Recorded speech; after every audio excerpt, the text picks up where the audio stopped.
या झाडाची बरेच दिवस झाले कंप्लेंट व फोटो पाठवलेले असून सुद्धा त्यांनी त्याच्यात काही केलेलं नाही। गाडीद्वारे नगरपालिकेच्या हलगर्जीपणामुळे आणि दुर्लक्ष केल्यामुळे इथे आज थोडक्यात एकाचा जीव वाचलेला आहे।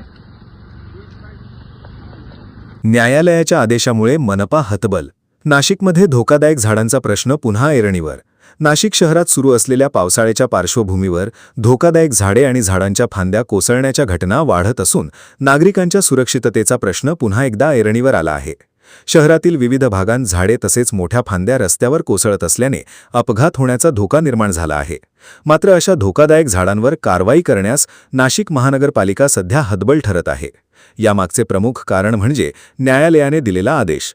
या आदेशानुसार पुढील काही दिवस कोणत्याही झाडाला हात लावू नये असे निर्देश महानगरपालिकेला देण्यात आल्याची माहिती आहे।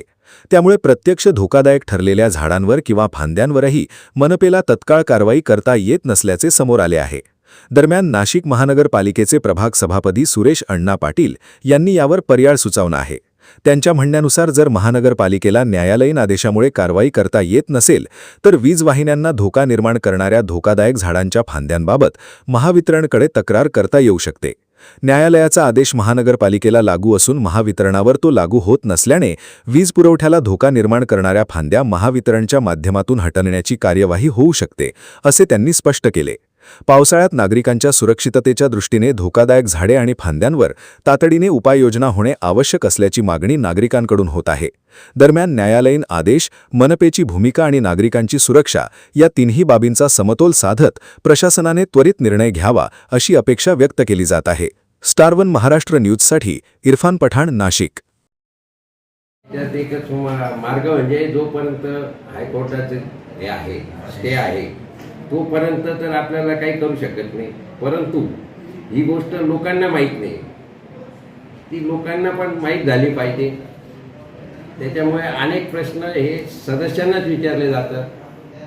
त्याच्यामुळे आम्ही सांगितलं का तुम्ही ताबडतोब आहे ना एक पेपरला किंवा एक प्रेस नोट द्या, म्हणजे सर्व लोकांना माहीत।